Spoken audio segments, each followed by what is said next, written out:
وإذا سأل أعطيته. اللهم وأعظم برهانه وشرف بنيانه وأبلج حجته وبين فضيلته. اللهم وتقبل شفاعته في أمته واستعملنا بسنته وتوفنا على ملته واحشرنا في زمرته وتحت لوائه واجعلنا من رفقائه وأوردنا حوضه واسقنا بكأسه وانفعنا بمحبته اللهم آمين. وأسألك بأسمائك التي دعوتك بها أن تصلي على سيدنا محمد عدد ما وصفت ومما لا يعلم علمه إلا أنت، أن ترحمني وتتوب علي وتعافيني من جميع البلاء والبلوى، وأن تغفر لي وترحم المؤمنين والمؤمنات والمسلمين والمسلمات الأحياء منهم والأموات، وأن تغفر لعبدك المذنب الخاطئ الضعيف وأن تتوب عليه إنك غفور رحيم. اللهم آمين يا رب العالمين. قال رسول الله صلى الله عليه وسلم: من قرأ هذه الصلاة مرة واحدة كتب الله له ثواب حجة مقبولة وثواب من أعتق رقبة من ولد إسماعيل عليه السلام. فيقول الله تعالى: يا ملائكتي هذا عبد من عبادي أكثر الصلاة على حبيبي محمد، فوعزتي وجلالي ووجودي ومجدي وارتفاعي لأعطينه بكل حرف صلى قصرا في الجنة، وليأتيني يوم القيامة تحت لواء الحمد نور وجهه كالقمر ليلة البدر وكفه في كف حبيبي محمد. هذا لمن قالها كل يوم جمعة له هذا الفضل، والله ذو الفضل العظيم. اللهم إني أسألك بحق ما حمل كرسيك من عظمتك وقدرتك وجلالك وبهائك وسلطانك، وبحق اسمك المخزون المكنون الذي سميت به نفسك وأنزلته في كتابك واستأثرت به في علم الغيب عندك، أن تصلي على سيدنا محمد عبدك ورسولك. وأسألك باسمك الذي إذا دعيت به أجبت وإذا سئلت به أعطيت. وأسألك باسمك الذي وضعته على الليل فأظلم وعلى النهار فاستنار وعلى السماوات فاستقلت وعلى الأرض فاستقرت وعلى الجبال فرست وعلى الصعبة فذلت وعلى ماء السماء فسكبت وعلى ماء السحاب فأمطرت. وأسألك بما سألك به سيدنا محمد نبيك، وأسألك بما سألك به سيدنا آدم نبيك، وأسألك بما سألك به أنبياؤك ورسلك وملائكتك المقربون صلى الله عليهم أجمعين. وأسألك بما سألك به أهل طاعتك أجمعين أن تصلي على سيدنا محمد وعلى آل سيدنا محمد عدد ما خلقت من قبل أن تكون السماء مبنية والأرض مطحية والجبال مرسية والعيون منفجرة والأنهار منهمرة والشمس مضحية والقمر مضيئا والكواكب منيرة.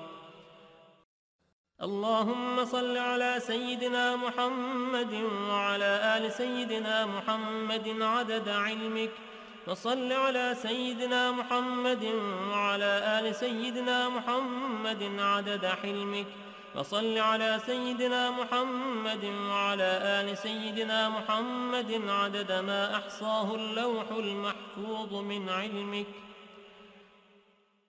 اللهم صل على سيدنا محمد وعلى آل سيدنا محمد عدد ما جرى به القلم في الكتاب عندك، وصل على سيدنا محمد وعلى آل سيدنا محمد ملء سماواتك، وصل على سيدنا محمد وعلى آل سيدنا محمد ملء أرضك، وصل على سيدنا محمد وعلى آل سيدنا محمد ملء ما أنت خالقه من يوم خلقت الدنيا إلى يوم القيامة. اللهم صل على سيدنا محمد وعلى آل سيدنا محمد عدد صفوف الملائكة وتسبيحهم وتقديسهم وتحميدهم وتمجيدهم وتكبيرهم وتهليلهم من يوم خلقت الدنيا إلى يوم القيامة.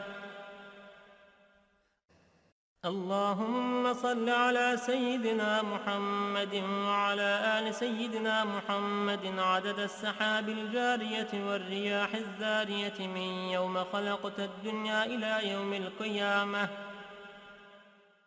اللهم صل على سيدنا محمد وعلى آل سيدنا محمد عدد كل قطرة تقطر من سماواتك إلى أرضك وما تقطر إلى يوم القيامة.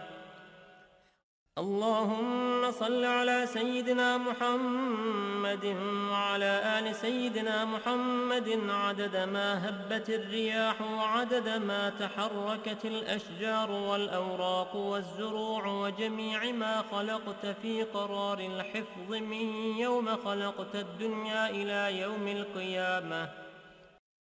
اللهم صل على سيدنا محمد وعلى آل سيدنا محمد عدد القطر والمطر والنبات من يوم خلقت الدنيا إلى يوم القيامة. اللهم صل على سيدنا محمد وعلى آل سيدنا محمد عدد النجوم في السماء من يوم خلقت الدنيا إلى يوم القيامة. اللهم صل على سيدنا محمد وعلى آل سيدنا محمد عدد ما خلقت في بحارك السبعة مما لا يعلم علمه إلا أنت وما أنت خالقه إلى يوم القيامة. اللهم صل على سيدنا محمد وعلى آل سيدنا محمد عدد الرمل والحصى في مشارق الأرض ومغاربها. اللهم صل على سيدنا محمد وعلى آل سيدنا محمد عدد ما خلقت من الجن والإنس وما أنت خالقه إلى يوم القيامة. اللهم صل على سيدنا محمد وعلى آل سيدنا محمد عدد أنفاسهم وألفاظهم وألحاظهم من يوم خلقت الدنيا إلى يوم القيامة. اللهم صل على سيدنا محمد وعلى آل سيدنا محمد عدد طيران الجن والملائكة من يوم خلقت الدنيا إلى يوم القيامة.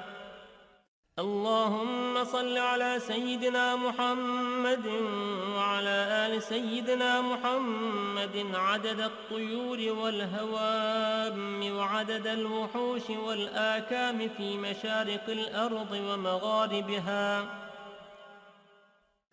اللهم صل على سيدنا محمد وعلى آل سيدنا محمد عدد الأحياء والأموات. اللهم صل على سيدنا محمد وعلى آل سيدنا محمد عدد ما أظلم عليه الليل وأشرق عليه النهار من يوم خلقت الدنيا إلى يوم القيامة. اللهم صل على سيدنا محمد وعلى آل سيدنا محمد عدد من يمشي على رجلين ومن يمشي على أربع من يوم خلقت الدنيا إلى يوم القيامة. اللهم صل على سيدنا محمد عدد من صلى عليه من الجن والإنس والملائكة من يوم خلقت الدنيا إلى Pirimiz Bilal Habeş radıyallahu anh Efendimizin, Şeyhimiz sahibi Seyf Şeyh Abdülkerim Ertuğrul Rabbani Hazretlerinin ve alel husus bu caminin banisi ve bugüne kadar içerisinden gelmiş geçmiş imam mezzin kaynlarının ve kahve ehli imanın ervahı için Allah rızası için El Fatiha.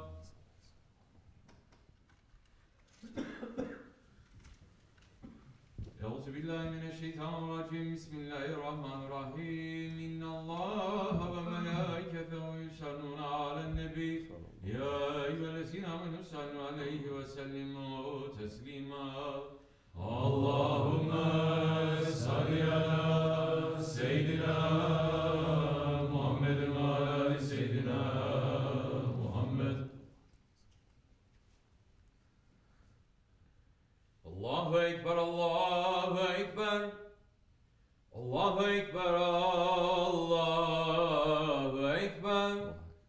Eşhedü en la ilahe illallah. Eşhedü en la ilahe illallah. Eşhedü enne Muhammeden Resulullah.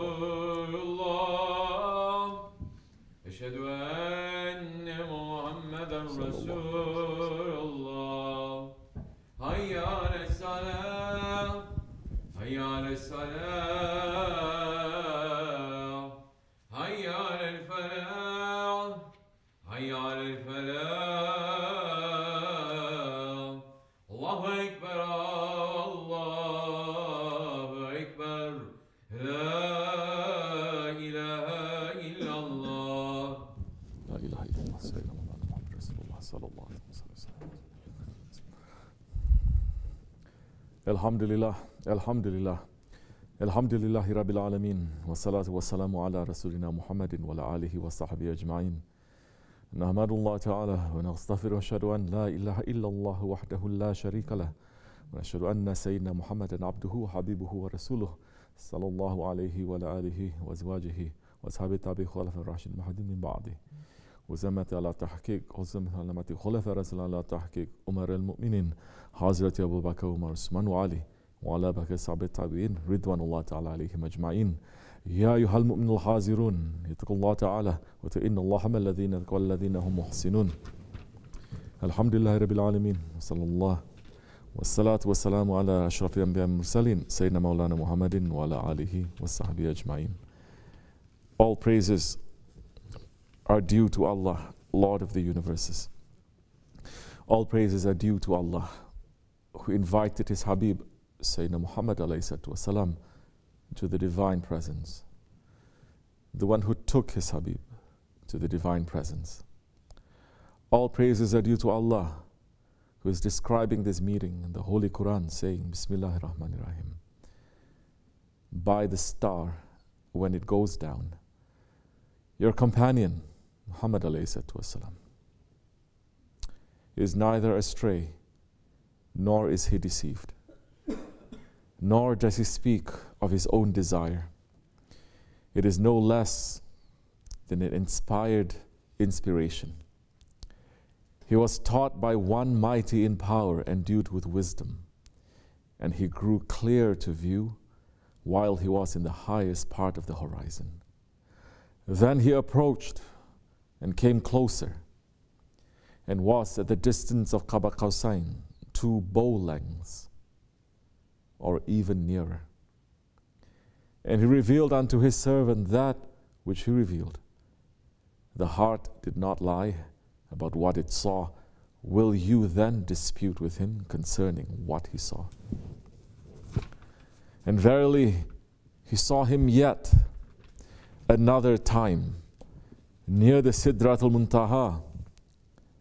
Near it is the garden of abode, when that which shrouds did enshroud the lote tree. His sight never swerved, nor did it go wrong. For truly did he see of the signs of his Lord, the greatest. Sadaqallah al-Azim. May all peace and blessings be upon the Master of goodness and nobility. Allah is his protector, and Jibril is his servant, and the Burak is his steed, and the Mi'raj is his journey, and the Sidrat al-Muntaha is his station, and the Qaba Qawsain is his desire, and his desire is his aim, and he has attained his aim. Amin. May peace and blessings be upon him and his noble family and his blessed companions, especially upon the four Khulafa Rashidin, Hazrat Abu Bakr Siddiq, Hazrat Umar Farooq, Hazrat Osman al-Ghani, and Hazrat Ali al-Murtaza, and all those who follow them until the last day.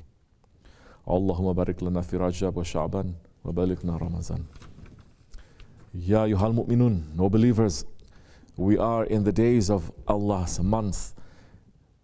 These are not the days for us to remain sunk in our laziness, in our egoistic worrying, in the bitterness of our desires. Now is the time for us to do work and to run and to put energy into our spirits, because this is the time for the believers to plant seeds that are going to give fruit in Ramadan. This is not just an idea, this is real.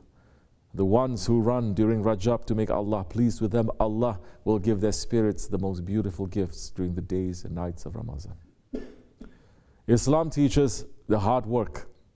Islam teaches us that the sweetness of faith only comes with the hardship of fighting the ego. We cannot imagine that we are going to sit at home doing nothing, following our nafs, following our hawa, following our shaitan, running after dunya, and that we are going to become believers. This is foolishness, and this is not from our deen. Allah subhanahu wa ta'ala is addressing this false idea of mankind in the Holy Quran, saying, Bismillah ar-Rahman ar-Rahim, do men think that they will be left alone on saying, we believe, and that they will not be tested? We did test those before them, and Allah will certainly know those who are true from those who are false. Sadaqallah al-Azim. Sahib al-Saif, Shaykh Abdul Karim al-Kabrisi Rabbani Kadal-Sir, our Shaykh, our guide, Allah's friend, is teaching us about this ayat and making it a reality for us, saying, we are watching the hadith of the Rasulullah ﷺ, and we are very happy about it. He is saying, Islam began strange and is going to end strange. Blessings and protection to the strangers, especially those who are going to come in the Akhir Zaman, in the end of times. That news is for the people who are living now, because we are in the second Jahiliyyah time, and we are almost at the end of that Jahiliyyah too. The good news is that the protector is waiting to appear, inshallah Rahman. We must be looking forward to that. Are we ready for that? Are we ready to leave our mothers? Or are we ready to leave our fathers? Are we ready to leave our wives? Or are we ready to leave our husbands? And are we ready to leave our children? You must search in yourself. You must look into yourself, because Holy Prophet ﷺ is saying, those who are going to reach to those days, when entering through that door, a difficult test is going to be waiting for them too. The Sahabe Kiram, they have been tested. They have been tested with their lives and with everything that they had. They have been tested and they passed. And Allah is warning us, saying to us, do you think that you're going to enter into the same paradises with those without going through the same tests that they went through? Do you think so? Think again. Today's people are going to say, brother, this is shirk. Leave our mothers, leave our fathers, leave our wives, leave our children. This man is talking about breaking the family. This man is telling people to follow only him. This is a cult. Of course it is strange, because Islam began strange and is going to end strange. What did the kuffar say about the Holy Prophet ﷺ? They said, he is a sorcerer. Astaghfirullah. He is a crazy man. He is insane. Hasha. He is breaking the families. He is breaking the ties between father and son, between mother and daughter, between husband and wife, between the tribes, between the nationalities. Islam began strange and Islam is ending strange. Today the people, the Muslims, see following an inheritor of the Prophet as strange. As the Quraysh said, following the Holy Prophet ﷺ himself was strange. And the Holy Prophet ﷺ came to them and he made claims, truths, that they could not believe. He told them that there was one Allah. He told them that this one Allah, He is a supreme being with every power that you can imagine and you cannot imagine. You do not need deities and these different ilahs. They are not true. He told them that he received revelation from that Allah. He told them that Allah would bring the dead back to life, that the people would be judged, and that there was another life after this life. Once Ubay ibn Khalaf came to the Holy Prophet ﷺ with a dried bone and said, do you claim, Muhammad ﷺ, that your Allah can bring this back to life? And with cruelty, with an evil smile, he crushed up the bone and blew the dust into the Holy Prophet's face. And the Holy Prophet ﷺ said, yes, I say that. And he will raise it. And he will raise you too when you are bones like that. And then he will enter you into the fire. And Holy Prophet ﷺ came to them and he said, I went on the night journey. And I went to Baitul Maqdis in one night. And I ascended to the heavens in one night. And I met all the prophets in one night. And I went to Sidratul Muntaha in one night. And I came to the Qaba Qawsain in one night. And I returned to my bed in one night. Those kafirs were so happy from the evil side to hear this, because they said nobody is going to believe him. This is unbelievable. And so many who had accepted Islam, their hearts became shaky when that happened. Shaykh Effendi is explaining the incident, saying the Miraj incident was a cause of separation between the believers and the unbelievers, between the believers and the hypocrites.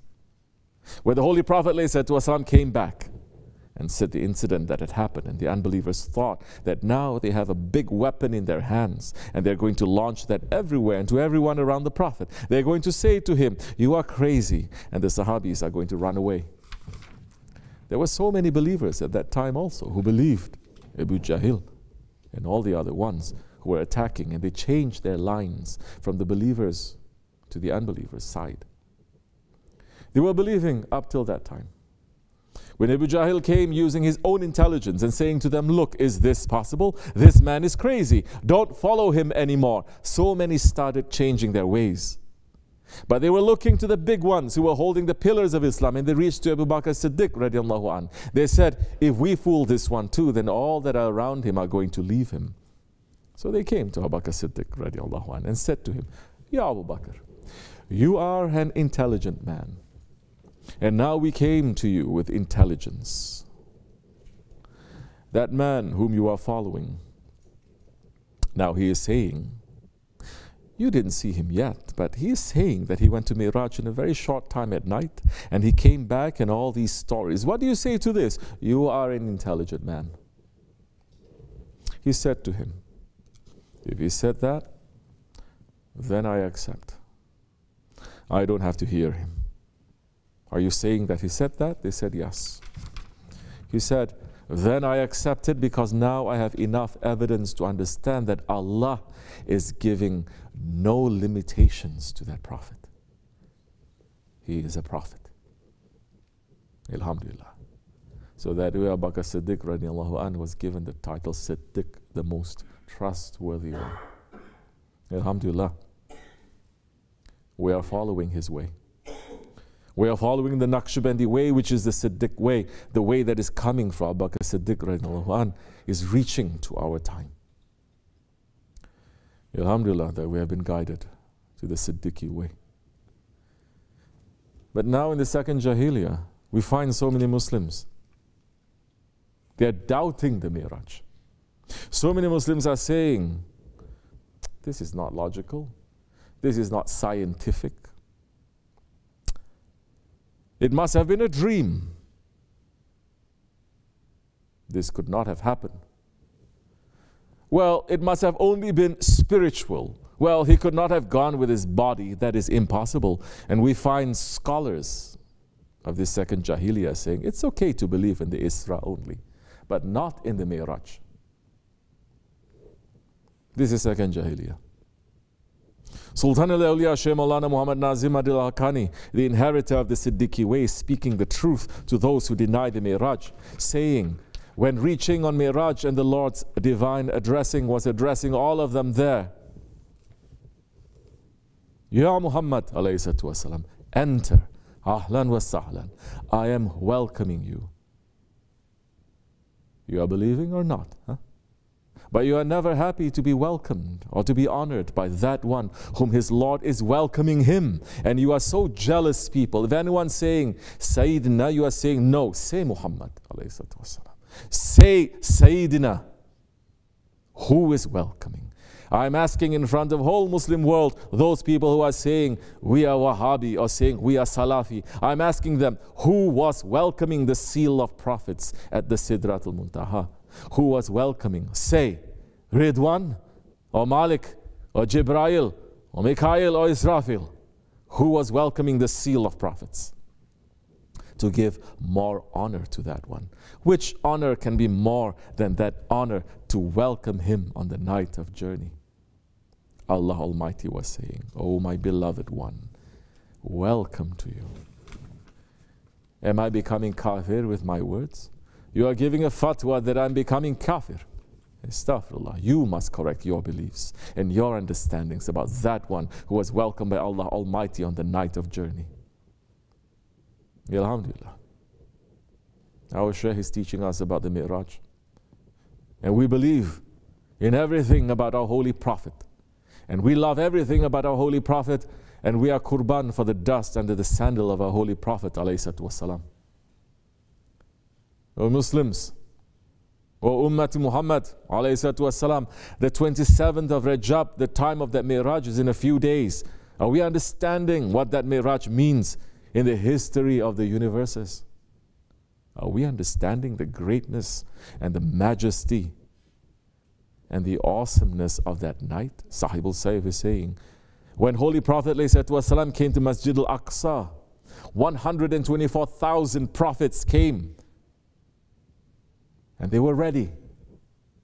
They gave bayat to him before he reached to paradise. They accepted his prophethood all over again. All the prophets came and passed before he came. They accepted that he is going to come. But Allah subhanahu wa ta'ala made them ready there to accept and to give bayat to that Holy Prophet ﷺ before reaching to that journey. So all nations coming through all those prophets, the prophets gave bayat, and thereby all those nations gave bayat to the Holy Prophet ﷺ. The believers, those who are believing in their prophets. It is a big blessing to them. But what about us? And Holy Prophet ﷺ is saying to us, if 2 days are the same, if the believers 2 days are the same, then the believer is losing. We must not make 2 days the same. Every single day you must make progress. Progress is not only by the worldly understanding that we have one room, make another building. No, you must prepare yourself. We must prepare our hearts by removing what is wrong in it and putting inside it what is good. As the Holy Prophet ﷺ's heart opened and something was put in it. We must prepare our hearts and we must prepare ourselves to be ready for that Miraj, to be ready for that elevation. Because what is given to the Holy Prophet ﷺ, it is given to his nation. It is given to those people who are following his footsteps. We must correct ourselves. Especially in these days and especially in these nights, we must leave the heedlessness aside. We must leave the wrong egoistic desires aside, the wrong egoistic ways aside, and we must ask from our Lord Allah subhanahu wa ta'ala, Ya Rabbi, we are asking forgiveness for every shortcoming that we are doing. We know that we have not reached anywhere. All things that we are doing do not fit to your divine presence. Accept this weak service. Make us the worthy ones, the good ones, and count us among those ones. Amen. We must ask. This is one thing also that the nation, the ummah, has lost, is not asking. We used to go to the masjids and see old people sitting for hours, opening their hands, crying and asking, why? When we were young, we were asking that. We were saying, why these men are crying so much and asking? What are they asking for? What do they want? They didn't want anything worldly. And they were correct ones who spent all their lives in the masjids. That's what we knew. They were still sitting over there for hours and hours, asking and crying. Oh, believers, these days and nights of Rajab are a time for us to return to our Lord. This Miraj time that is coming, it is another chance for us to cry and to beg and to return to the obedience of our Lord. And He is coming to hear those du'as. He is coming to hear those du'as that you make in the middle of the night when you are emptying your heart to Him, when you are complaining about your own disobedience to Him. The Holy Prophet ﷺ is saying, Allah Jalla wa Ala says when He descends during the third part of the night, I am the King. Who is here that calls out to me, that I may answer him? Who is there that asks of me, that I may forgive him, that I may give to him? Who is there that asks my pardon, that I may forgive him? We have to run after these lives because Allah subhanahu wa ta'ala, He has created us in His love. And we cannot return to Him without that love. That love can only be returned through love of the Prophet ﷺ, and the love of the Prophet can only be earned by being in sohbat with his inheritors. Shaykh Effendi is telling us that what this life's reality is, saying, Allah subhanahu wa ta'ala has created us with His love. He has given very high honor because of that love. If a man is not returning love with love, that one is a kafir. That one is an unbeliever. He can claim, he can say whatever he wants. If the servant is not turning to his Lord saying, you love me and I love you, that one is an unbeliever. That one is a kafir. And our father Ibrahim alayhi salam understood that reality because Allah subhanahu wa ta'ala asked him one day, Ya Ibrahim, what is this terrible fear that you have? And Ibrahim Khalilullah alayhi salam said, O my Lord, how can I not suffer fear and dread when my father Adam Safiullah was in closeness with you? You created him with your own hand, and breathing into him of your own spirit, you ordered the angels to bow before him, and yet for a single act of disobedience, you cast him away from your nearness. And Allah subhanahu wa ta'ala's reply was, Ya Ibrahim, don't you know how hard disobedience against the beloved is for the beloved? These are the words for people of understanding. We cannot leave this life without returning Allah's love. Allah subhanahu wa ta'ala has placed His love in the company and the association and in the friendship of His friends. If He finds you in their hearts, you'll be accepted because of His love for them. We are too weak and we are too dirty to demand and to give our love directly to Allah subhanahu wa ta'ala. But Allah is throwing His ropes of mercy everywhere. That is why on the day of judgment He will ask. He will ask when that unbeliever comes to Him filled with sins, that nothing can save him on that day. But Allah will ask, did you love one of my friends so that I can join you with him? The Sahaba Kiram loved the Holy Prophet ﷺ. They gave everything for him. They left everything for him. And they gained everything with just one look of love for him. This is the second Jahiliyyah. Let us be those who follow their footsteps and give everything for that ashq, that love which makes us to be real men. The love that the Holy Prophet ﷺ has for the ummah,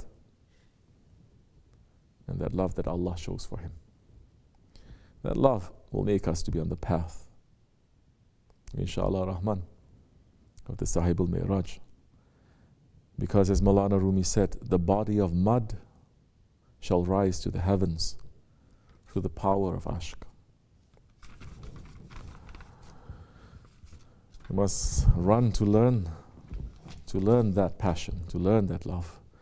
Is run to return that ashq, to live with that ashq, to run to leave this world fitting to the title of Hazrat Insan. Inshallah Rahman. Astaghfirullah.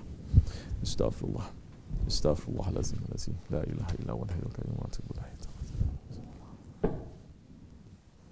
لا إله إلا الله وحده لا شريك له له الملك والحمد لله كل شيء قدير لا إله إلا الله وحده لا شريك له له الملك والحمد لله كل شيء قدير لا إله إلا الله وحده لا شريك له الملك والحمد لله كل شيء لا إله إلا أنت سبحانك كنت من الظالمين لا إله إلا أنت سبحانك لا إله إلا أنت سبحانك كنت من الظالمين سبحان قدوس ربنا رب الملائكة سبحان قدوس ربنا رب الملائكة سبحان قدوس ربنا رب ينادينا إلى الله الإسلام قام الصلاة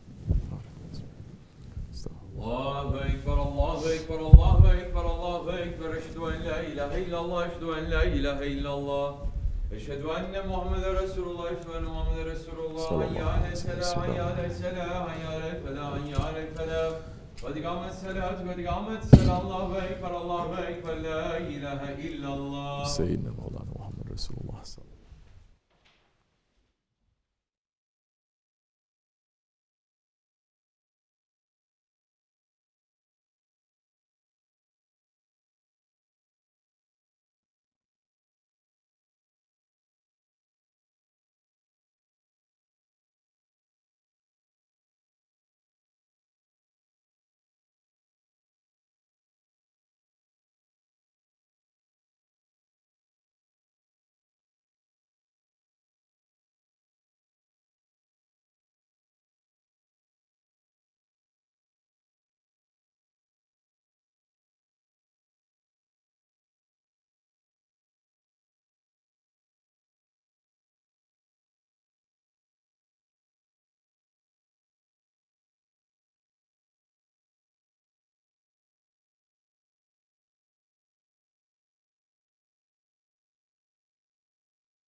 Mevlana Muhammedin selavat. Estağfurullah, subhanallah ve elhamdülillahi ve la ilahe illallah vallahu ekber ve la havle ve la kuvvete illa billahil azim. Euzubillahimineşşeytanirracim. Bismillahirrahmanirrahim. Ve ilâ kulevatun la ilahe illa ve rahmanirrahim. Allah ve la ilahe illa ve la yülkayyum.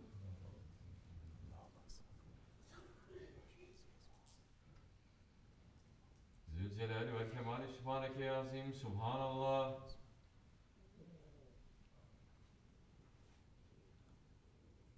Ala nimetil İslam ve şerefli iman daimin elhamdülillah. Teala şanü ve la ilahe gayrallahu ekber. Allahu ekber kebira ve elhamdülillahi kesira ve subhanallah masila. La ilahe illallah ve la vate ve la şerike la lehül mülk ve lehül hamdu ve huve ala kulli şeyin kadir. Subhane rabbiyel aliyyil alel vehhab.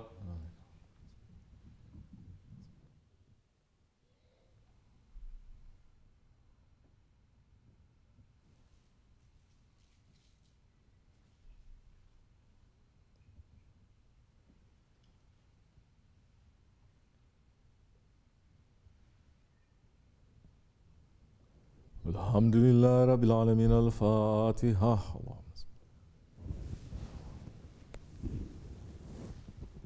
Bismillahirrahmanirrahim. Allahümme inni estağfiruke min kulli ma tubtu anhu ileyke thumma udtu fihi ve estağfiruke min kulli ma aradtu bi vecika ve khalatini fihi ma leysa fihi ridar. Ve estağfiruke linnime allati taqawwaytu biha ala ma'siyatik ve estağfiruke min adh-dhunub allati la yatali aleyha ahadun illa siwak. Ve la yasu illa rahmetek ve la tunji illa maghfiratuk ve hilmuk la ilaha illa ente subhaneke inni kuntu minez zalimin. Allahümme inni estağfiruke min kulli zulmin zalamtu bi ibadek fe eyyema abdin min ibadike ve ametin min imaik. سلمت في بدنه وإرضه وماله فعاده من خزائنك التي لا تنكس وأسألك أن تكرمني برحمتك التي وسعت كل شيء ولا توهنني من عذابك وتعطيني ما أسألك فإني حقيق برحمتك يا أرحم الراحمين وصلى الله على سيدنا محمد وعلى آله وصحبه أجمعين ولا حول ولا قوة إلا بالله العلي العظيم. الفاتحة. أعوذ بالله من الشيطان الرجيم. بسم الله الرحمن الرحيم.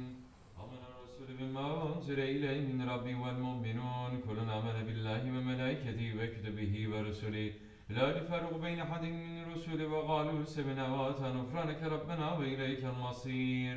لا يكلف الله نفسا إلا وسعها لها ما كسبت وعليها ما اكتسبت. ربنا لا تؤاخذنا إن نسينا وأطعنا ربنا ولا تحمل علينا إصرا كما حملته على الذين من قبلنا. ربنا ولا تحملنا ما لا طاقة لنا به واعف عنا واغفر لنا وارحمنا أنت مولانا فانصرنا على القوم الكافرين. آمنا بالله صدق الله العظيم. بسم الله الرحمن الرحيم. قل هو الله أحد الله الصمد لم يلد ولم يولد ولم يكن له كفوا أحد. الله أكبر. بسم الله الرحمن الرحيم. قل هو الله أحد الله الصمد لم يلد ولم يولد ولم يكن له كفوا أحد. الله أكبر. بسم الله الرحمن الرحيم. قل هو الله أحد الله الصمد لم يلد ولم يولد ولم يكن له كفوا أحد. الله أكبر. بسم الله الرحمن الرحيم. قل أعوذ برب الفلق من شر ما خلق ومن شر غاسق إذا وقب ومن شر النفاثات في العقد ومن شر حاسد إذا حسد. الله أكبر. بسم الله الرحمن الرحيم. قل أعوذ برب الناس ملك الناس إله الناس من شر الوسواس الخناس الذي يوسوس في صدور الناس من الجنة والناس. الله أكبر. لا إله إلا الله. لا إله إلا الله. لا إله إلا الله. لا إله إلا الله. لا إله إلا الله. لا إله إلا الله. لا إله إلا الله. لا إله إلا الله. لا إله إلا الله. لا إله إلا الله. سيدنا مولانا محمد رسول الله صلى الله تعالى عليه وآله وسلم. اللهم صل على محمد وعلى آل محمد وسلم اللهم صل على محمد وعلى آل محمد وسلم اللهم صل على محمد وعلى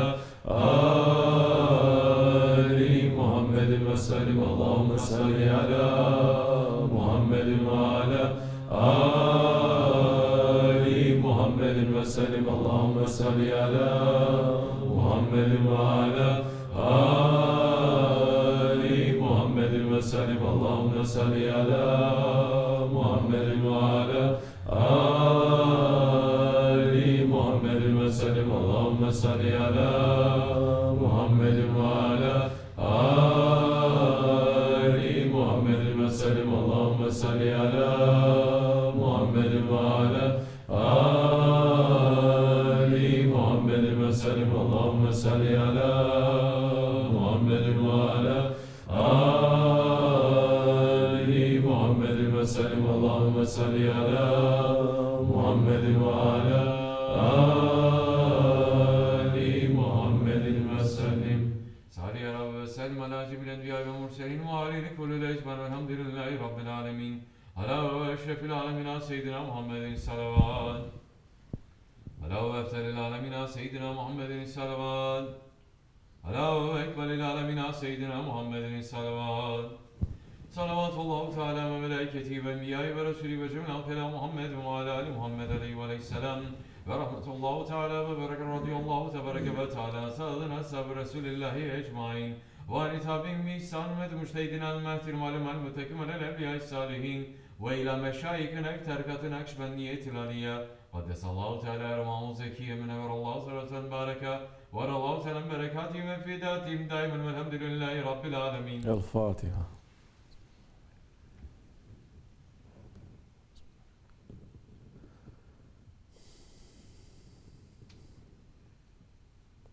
فاتحة. اللهم صل على سيدنا محمد النبي الأمي وعلى آله وصحبه وسلم.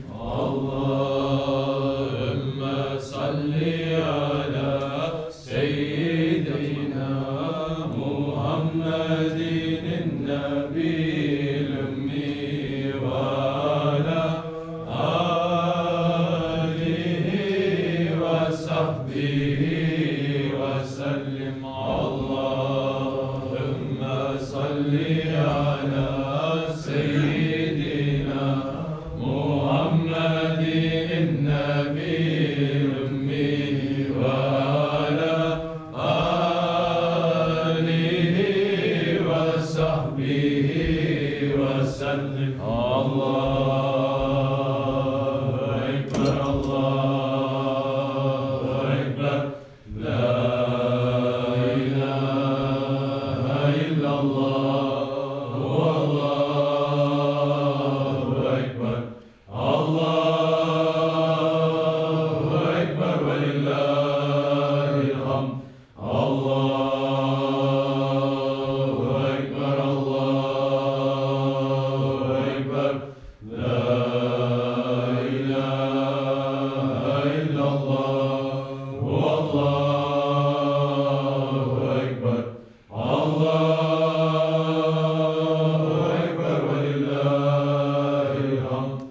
الله أكبر الله أكبر لا إله إلا الله والله أكبر.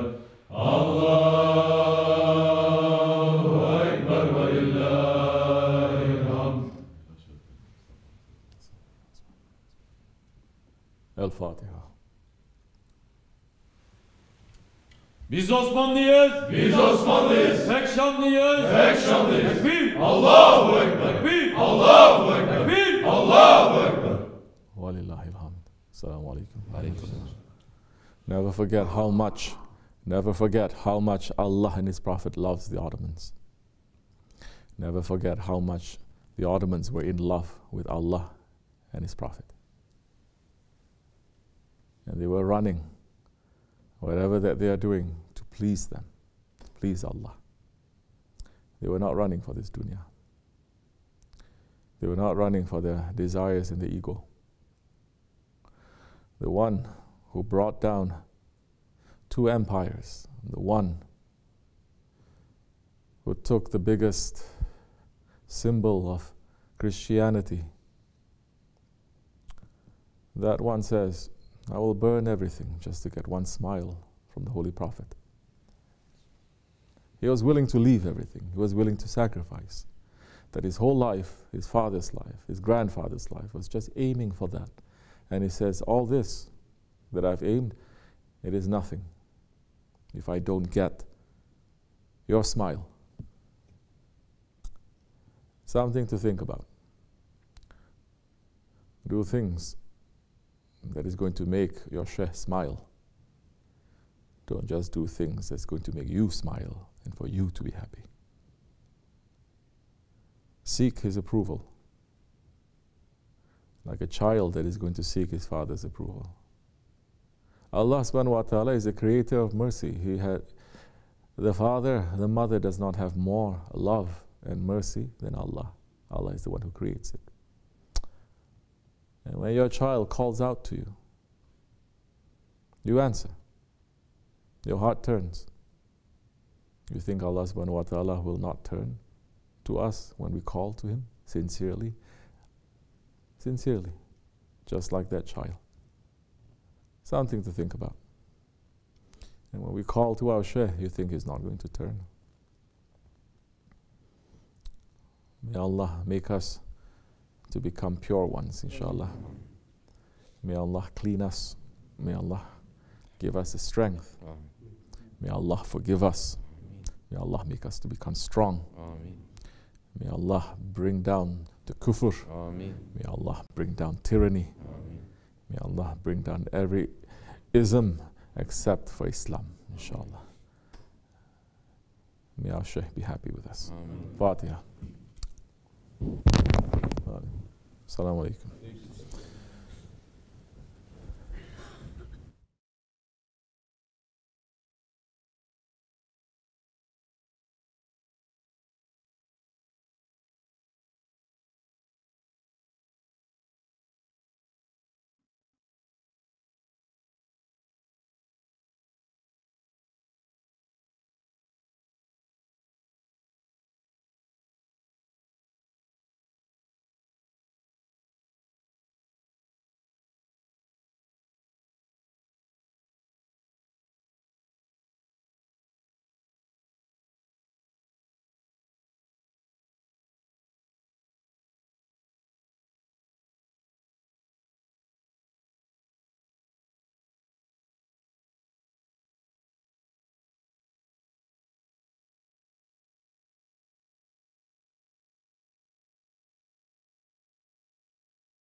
Because the ways of the friends of Allah, they are as many people there are, as many ways that there are. As many breaths as there are, there's different ways to reaching to Allah subhanahu wa ta'ala. And so, important thing is for the hearts to connect.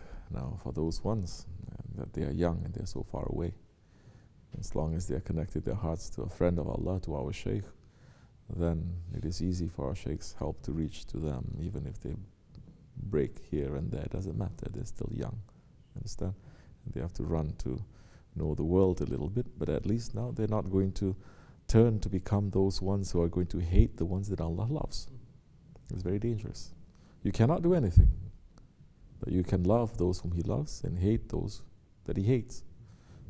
Persons, systems, ideas, actions, doesn't matter what it is. Allah has made haqq clear and batil to become clear. You understand? So, that's how it is. I mean, they like you and they watch some time to come, but it's not like... It's okay. Let's keep it like that. You can't really do too much these days. The Dajjal is reaching everywhere. Shaitan is reaching everywhere. It used to be television, Chef, and he's saying every single day on television is a shaitan box. Shaitan box. Sewer coming into your own house. Sewer coming into your own house continuously.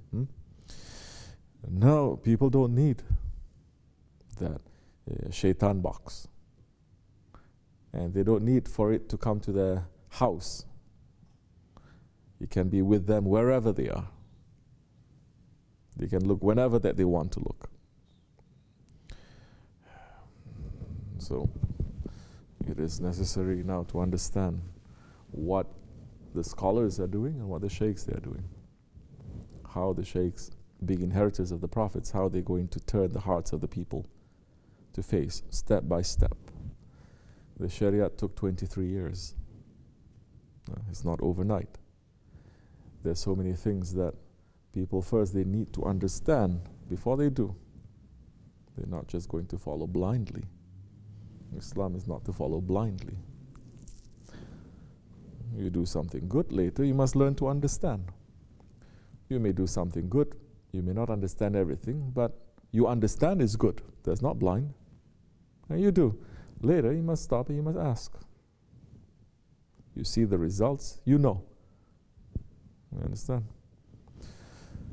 And so, that's why from the early days, they are not understanding what the sheikhs that they are doing, and people are just going to criticize and insult and make fatwa and make all kinds of things against the sheikhs who are trying to pull people's hearts, because it is a very delicate job.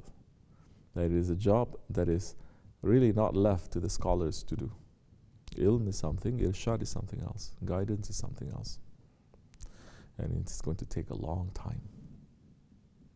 You cannot just say, I just tell the person one time you should listen to me. Who listens? It's going to take a long time for the heart now to be clean and to be turned.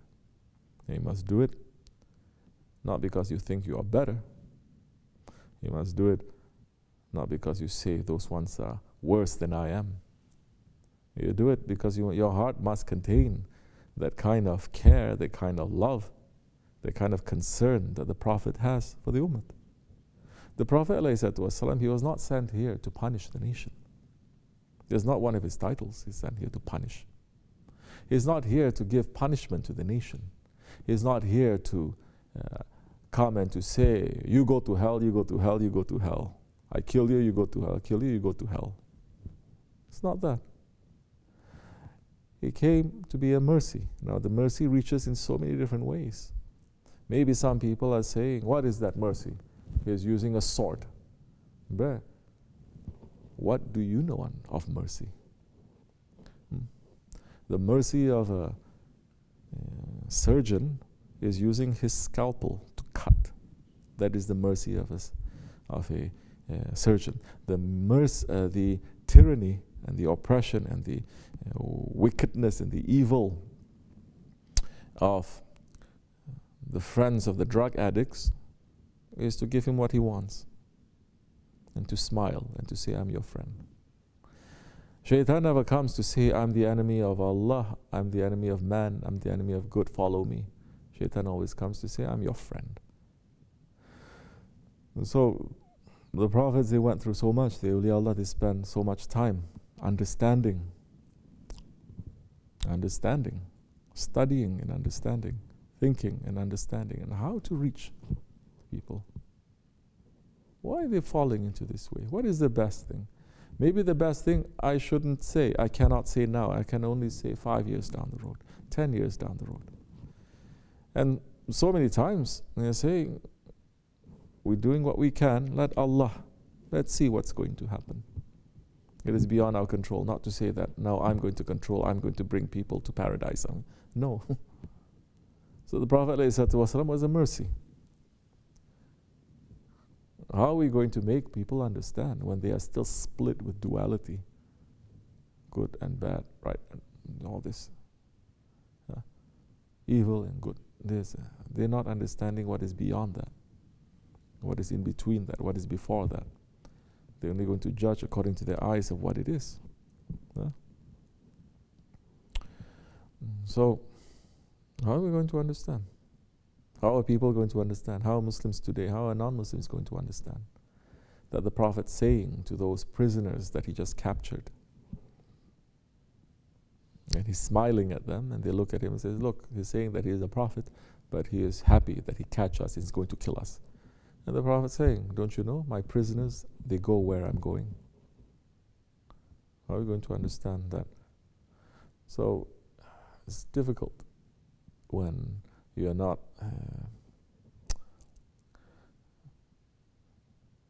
taking from your human nature. When you take from the animal nature, cannot understand nothing. Only what I want, I must get. Anyone who is not, I don't like, they must go. But the human nature, the human meaning Hazrat Insan, knowing that I have knowledge of everything. And I'm sent here for a reason. And I'm sent here to represent Allah, not to represent my desires and my ego. There's the thing. So, inshallah, these days, take some time. Sit back. Be quiet a little bit. Ask for forgiveness. Ask to escape from the chains of our ego. Ask for us to have the power to be able to do that. Power may not come from us. We are so weak, we cannot overcome that. But we ask from the one who is the most powerful.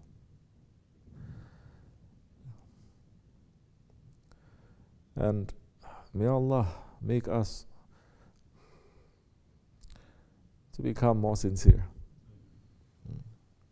to become stronger in that, and just to run to please Him, inshallah. Fatiha. Amen. Assalamu alaikum wa rahmatullah. You have a question? Ask. Yes. I'm looking to get married to a Muslim woman, but there are no Muslims in my community. What do you suggest? Find a Muslim woman in other communities. Bismillah ar-Rahman.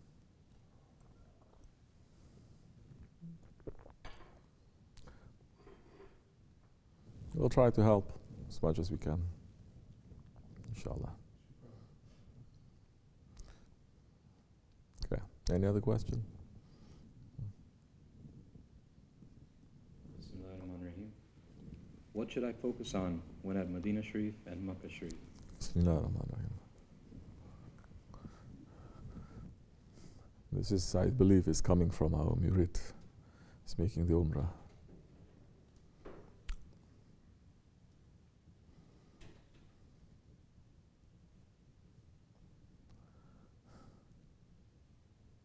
Do not focus on the dunya there.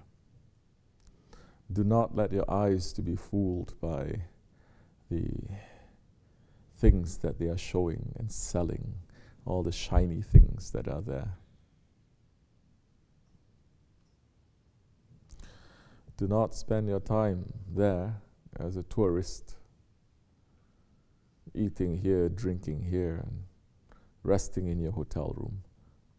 Focus on being a pilgrim. Pilgrim, someone who has left everything and coming to his Lord. So on your journey there, don't be swayed also. Leave everything. Say, now I'm dead. I'm dead to my family, I'm dead to my work, I'm dead to everything. I'm dead to this world. I'm just returning to my Lord. Anything else that's going to distract you to this life, turn your face away. Know that you are in the gaze of Allah and His beloved ones. So walk carefully. Walk and have manners, knowing that your Lord is looking. Maybe Allah subhanahu wa ta'ala is going to give you a big reward because of the good manners that you show, even if you think it's a small thing. Maybe Allah subhanahu wa ta'ala is going to cancel all the worship that you do so much because of a bad manner that you do, and it may appear like it is a small thing. The things that are happening there, it is a test. Learn to look at it that way, and learn to be in a squeeze and tight position, to be careful, and inshallah rahman, the blessings will come there, inshallah, instead of the curses. So many people are going and they're getting non-stop punishment because they're not understanding, they're not respecting, they're going there as donkeys. They're going to come back as donkeys. So, inshallah, may it be accepted.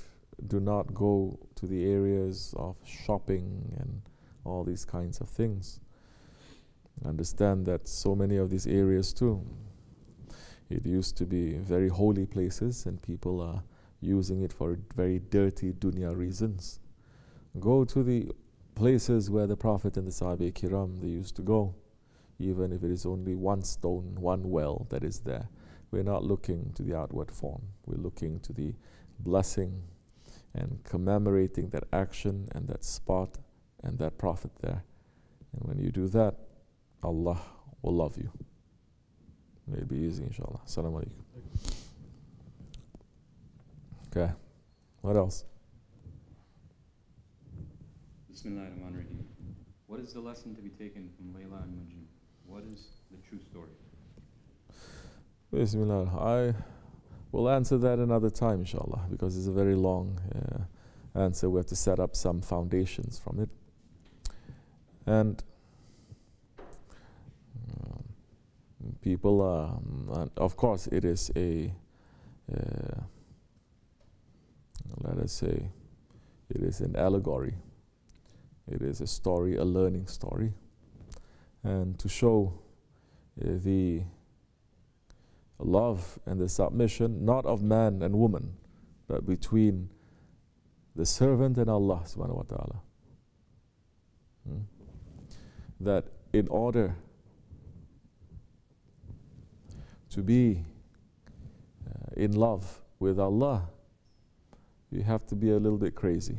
Crazy doesn't mean you're going to wear your clothes dirty, you're not going to take shower, you're going to be rude to people. That doesn't mean crazy. You understand? Crazy means what the dunya says your life should be, and you say this is not so important. It is what Allah wants, and running to get His pleasure. That is what is craziness. The world is going to say, you are crazy. Why are you doing that? Why are you suffering? Because the way of that love, it is not so easy as the man who came to the Holy Prophet ﷺ and says, Ya Rasulullah, I love you. And he says, then prepare yourself for hardship. So that craziness is another hadith. The Prophet ﷺ is saying, unless people say that you are crazy, you don't have complete faith. You understand? Look at the Sahaba Kiram. Which one among them that their families, their friends, their tribes, the whole nation didn't say is crazy? They called the Holy Prophet ﷺ crazy. Yes, we're crazy for Allah.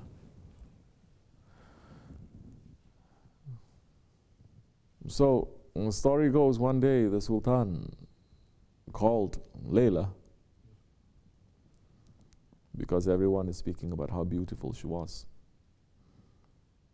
Looked at her and found her to be regular, not so pretty.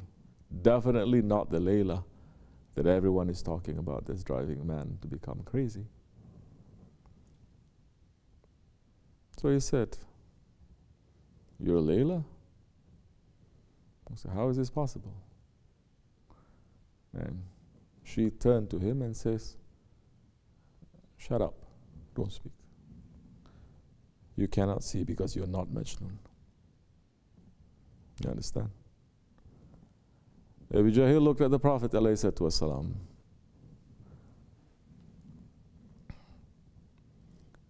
Let us say, Hazrat Ali looked at the Prophet ﷺ. Both seeing. But one says, I've seen in you everything. And it is the most beautiful. The other one is saying, I see nothing but ugliness. The Prophet ﷺ now is a mirror. It is reflecting. And if your heart is clear, then you're going to reflect what the Holy Prophet ﷺ is showing. You're going to be able to see. But if your heart is dirty, then that is what you're going to see. May Allah make us to hold on tightly, inshallah, in this way, and to hold on tightly to those ones who have given up their lives and have become crazy in their love for Allah. Fatiha. Amen. Assalamu alaikum. Say. Bismillahirrahmanirrahim. What is the proper manner in which we should explain the recent events in New Zealand to children so they are not wrongly traumatized? The concern is not whether you're going to traumatize them or not to traumatize. That's a wrong way of looking at things. New Zealand events, they are troubling, they are traumatizing to kids. New Zealand event just is one event. Never before something like that had happened. Every day, things are happening to Muslims. Every day, things are happening to non-Muslims. Every day, things are happening to good people. Why is that not traumatizing to the kids?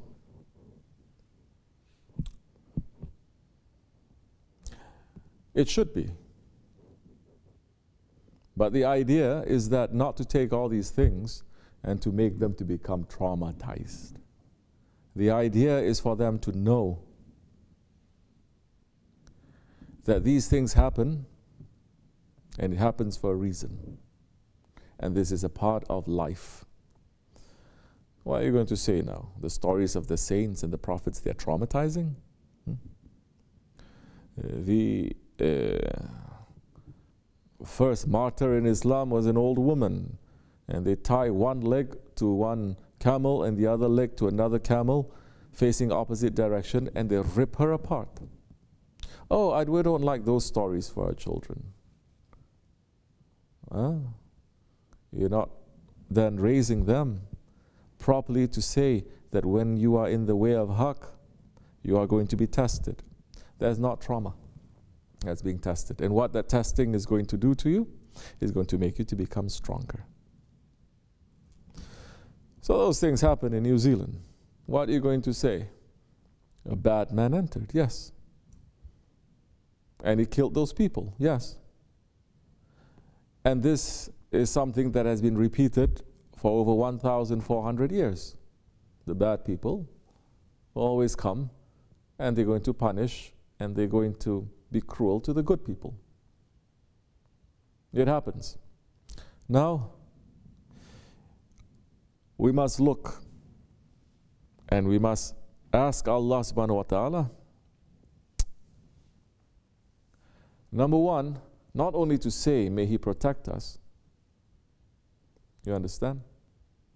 Because that is also running away from the reality. That means that those things happen to people because Allah did not protect them. So how are you approaching now the idea of trouble or trauma or suffering in Islam? Because you are pulling people away, always your children away from any kind of reality. Right now, there are kids that are being bombed. Right now, there are kids that are being shot at. Right now, all these things are happening just because they're Muslims. What is it that we now have to show the children? You have to say how those ones who are going through difficulty, they are going through that difficulty the same way that the prophets are going through difficulty. And Allah is loving the prophets and those ones who go through difficulty for His sake.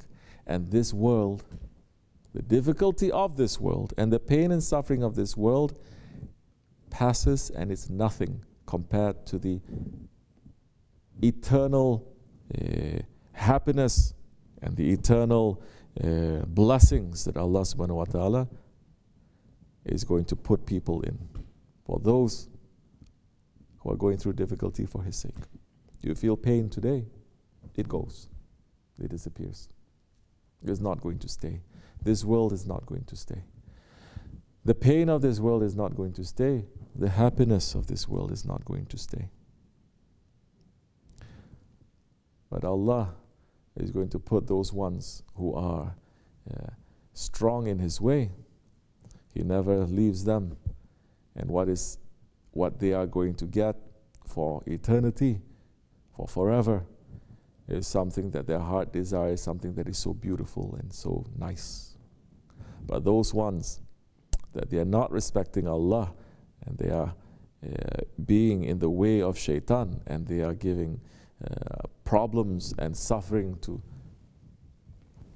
Muslims, non-Muslims, animals, this planet, if they are cruel, they are going to be punished heavily. And their punishment is going to be forever to long time. We should not be afraid. Allah is saying, we are going to test you. So when you are looking, again, any event that happens, look to the life of the Prophet and the lives of the Sahabi Kiram. If you don't, then you are going to look at the lives of just the people around you, and you're going to base that on whether it's good or it's bad, according to that. Then you're going to fall. Allah make it easy, inshallah. Assalamu alaikum. This is the other thing also. We just passed by Chanakala. We just finished that. We are remembering that. When you're remembering that, what are we remembering? Are we remembering the glory? Are we remembering they did this? No, we're remembering the suffering that we went through. This is the other thing also in Islam, that we have those holy days and nights. Most of it, when you look, for example, Ramadan, it is going through difficulty. And then what do you get after that difficulty? You get ease. Children can understand that. Say, you remember how difficult it was? You couldn't eat, you couldn't drink. And then after that, you feel very happy because you become very strong. You can control it. And then the happiness that comes to you, when you break your fast, the happiness comes to you on the day of Eid. You cannot compare it anywhere, at any time. The Qurban is about the suffering. The Mi'raj is about the suffering of the community and the suffering of the Holy Prophet ﷺ. And he was so, I don't want to use the word depressed, but he was very sad. It was one of his most sad times.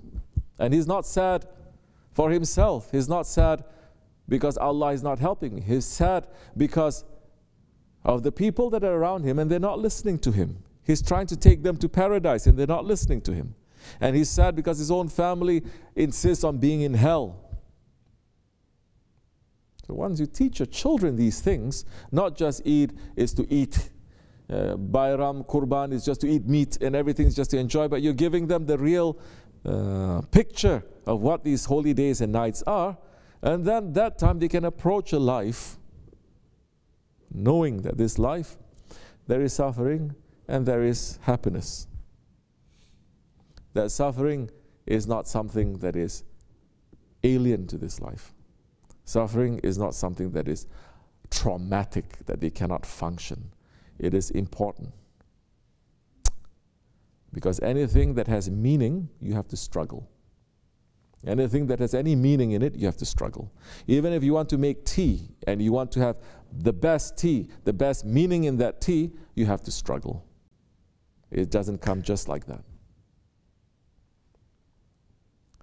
Once slowly you are teaching your children this, they're going to learn the lesson. They're not just going to feel what it is. Allah make it easy. Assalamu alaikum. Say. Bismillahirrahmanirrahim. What does Islam say about loving a non-mahram?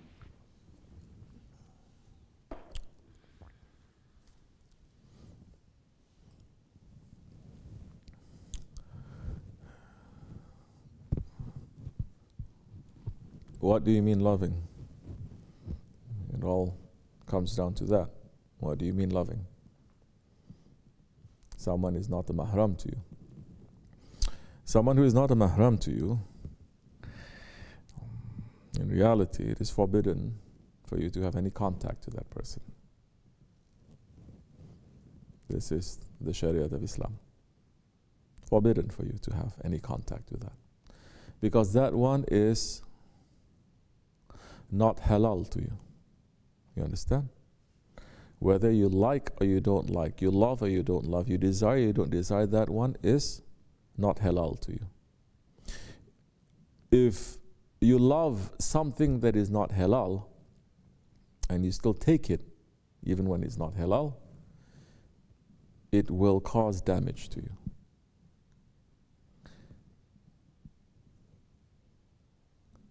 Because Allah did not make it halal to you. You may say, there's nothing wrong, I'm not doing anything wrong, but because that thing is not halal, wrong will come. This is something that we have to know. And when it comes to non-mahram relationship, Islam is very clear. The Sunnah is very clear, which in this area, East, West, North and South, they don't take this seriously. So it has so much problems that is coming.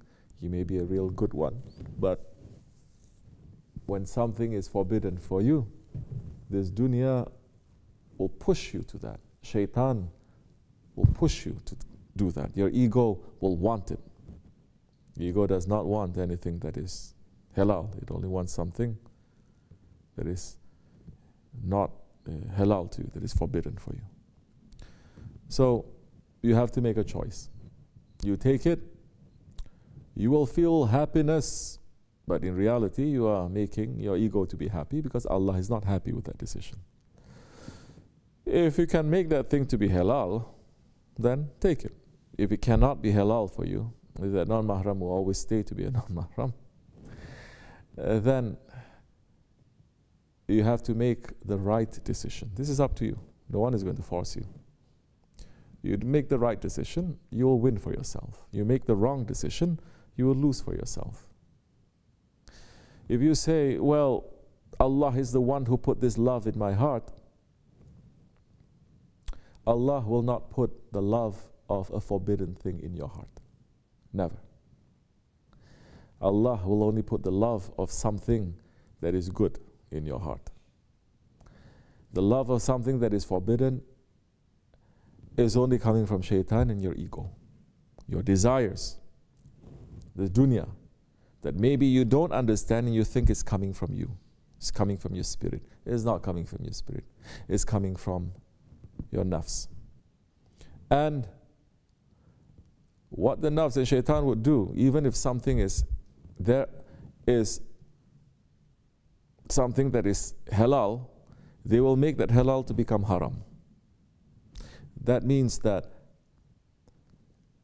when there is a borderline, shaitan says, push the borderline more and more and more, and to make that to be forbidden. You understand? So, Allah make it easy for you, inshallah. And here, if you are in the spiritual way, it is very simple. It is very difficult, but it's a simple decision.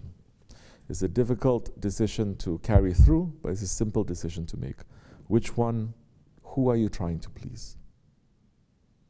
Are you trying to please yourself, or are you trying to please Allah subhanahu wa ta'ala? The answer will come to you very easy. Assalamu alaikum. Say. Bismillahirrahmanirrahim. Since we are living in the Ahir of the Ahir Zaman, what good tidings did our Prophet Muhammad ﷺ give us in the darkest of times? Oh, he gave so many good tidings to us.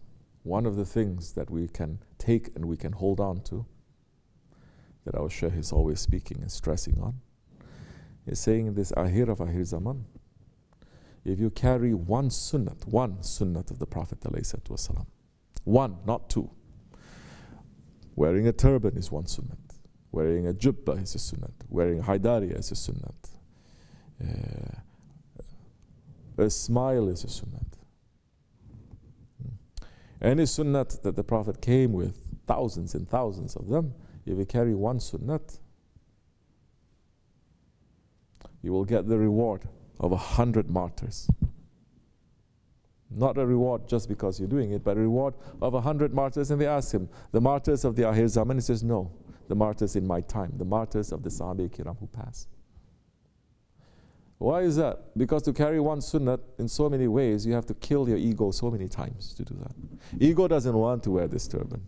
Ego doesn't want to look Islamic. Ego doesn't want this beard. You have to kill it. Correct or no? Like, you have to kill that. The reward is very high. Which is why in our way we are trying to do as much as we can. But it is not for the reward, it is to make our Lord to be happy with us. To be more happy with us. To be more happy with us. And His happiness is endless, and He's giving us endless opportunities to make Him to be happy with us. So that's one. That's something that you can take and put in your life. So look to your actions first. For example, you're not going to eat with your left hand, you're going to eat with your right. And every time you do that, knowing that the Prophet is doing that, you send some salawats to him. So many actions that you can do in your own daily life now. You're going to remember what the Prophet is doing, alayhi salatu wasalam. And the reward for that is very high. The reward that is coming is for the whole world. But if only a handful of people are doing it, the rewards for the whole world will come to that handful of people. So be amongst the very few. Assalamu alaikum wa rahmatullah. Say. Bismillahirrahmanirrahim. Hazrat Abu Bakr radiallahu anh was a successful merchant, yet he gave everything away and lived a life of zuhud. Is a desire to learn how to trade a hidden desire for dunya, or is there a wisdom to being a merchant? Bismillah ar-Rahman ar-Rahim. There is a big blessing in doing business. To do business is sunnat. Because the Prophet ﷺ was also doing it. A couple of things that we have to clarify. Bismillah ar-Rahman ar-Rahim. Hazrat Abu Bakr Siddiq, yes, he was a successful merchant. He did not give up from being a successful merchant after he embraced Islam. He continued to become a successful merchant. In fact, he did not give it up when he became a Khalifa. When he became a Khalifa and he was selected, nominated to become, on the next day, he took one roll of cloth on his back and he was walking. They asked him, Ya Khalifa, what are you doing? Where are you going? He says, I'm going to earn and to do my business. He says, no. He says, from now on, you cannot do that because you're the Khalifa. Now we have to give you a payment. You cannot continue with this. What he did was, his life of zuhud was even before Islam. And what he did was, after he accepted the Holy Prophet ﷺ, everything that he earned, he gave to the Prophet and he gave to the Ummah. And he kept that very, very tight. His example, we cannot imagine and we cannot follow.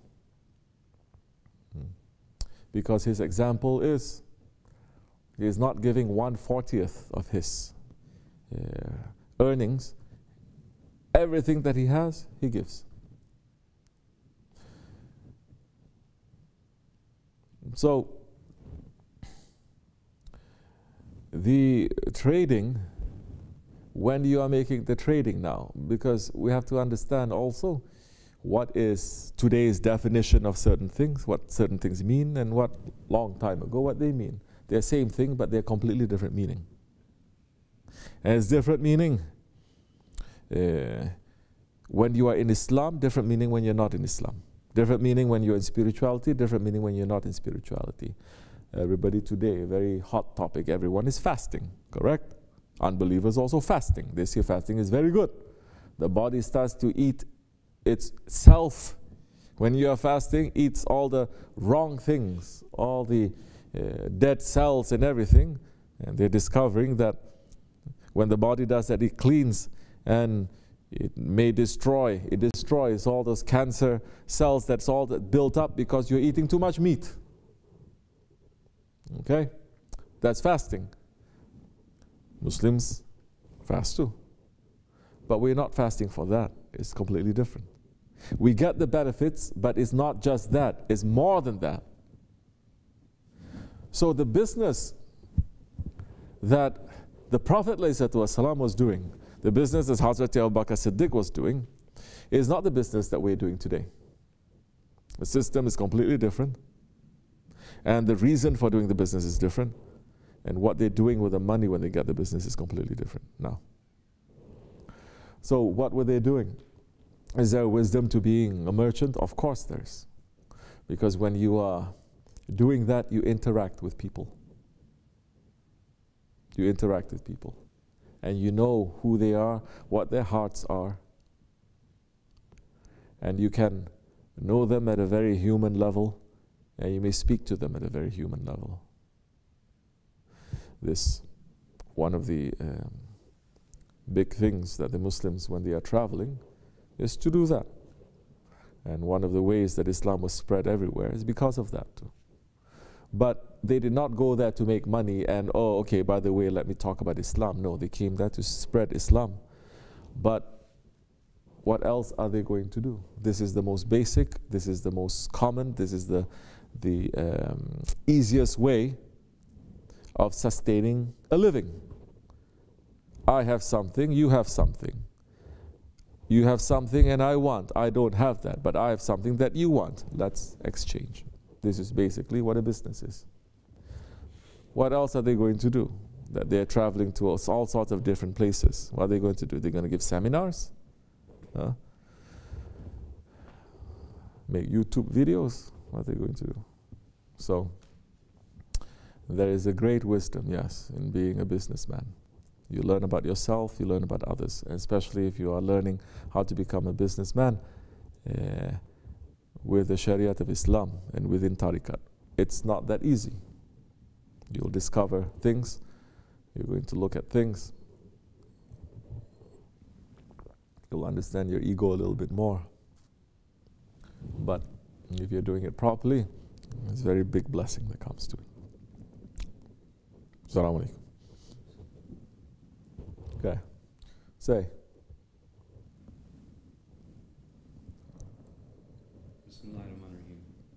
Can we visit our Shaykh with astral travel?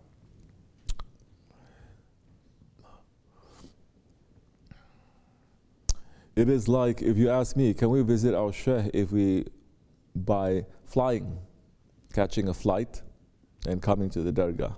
Can we do that? I say, yes, you can do that, provided you have the money to buy a ticket and you have a passport and you have a visa. When it comes to that level, that you're talking astral travel and all these kinds of stuff, majority, almost all, they don't have the means to buy the ticket, they don't have a visa, they don't have a passport. And that kind of visiting, it is forbidden. Because it is not you going, it is someone taking you. Everybody thinks, if I travel, I'm going. You're not going nowhere. Someone is taking you. Don't you know in this world, you don't go nowhere, someone is taking you? Huh? You take a bus, the bus driver is taking you. You're taking a plane, the pilot is taking you. I want to walk. It'll take you 10,000 years, walk. But you know that to go easier, faster, someone has to take you. Even if you are going to go by yourself, you have to use your legs. So those kinds of situations, those kinds of things, it is, there's no permission for that now, because there's so much corruption and evil in that kind of body of knowledge. And Shaitan has corrupted it so much that the whole body of knowledge now, those ones who are running after it, they're going to get corrupted. Not necessary. You understand? Now, you need to learn how to escape from yourself. You need to learn how to put your the function and the purpose of this tariqat, all tariqats, is to leave our ego and to go to Allah subhanahu wa ta'ala. So learning how to unshackle yourself, to remove the chains. Your dunya is one chain, catching here. Your ego is another chain. Shaitan is another chain. Your hawa is another chain. Learning how to cut that so that your soul can be free. That is important. And those ones who claim this and that, they have not learned first to disconnect themselves from these four enemies. And in reality, it is the four enemies that's taking them there. And it's not taking them to any good place of elevation, is bringing them down. May Allah protect us, inshallah, in these days. The marifat these days is to know what is beneficial for you, what is permissible for you. It is not to know everything. It is not eating that is going to make you alive. It is not eating that is going to make you to become healthy. It is knowing what to eat, when to eat, and how to eat it. So it is not eating as much as you want, but it is becoming more and more refined in your understanding of what you need to consume. Same thing with the ways, inshallah. Assalamu alaikum wa rahmatullahi wa barakatuh. This much is enough. Wa min Allahu tawfiq al-Fatiha. Assalamu alaikum.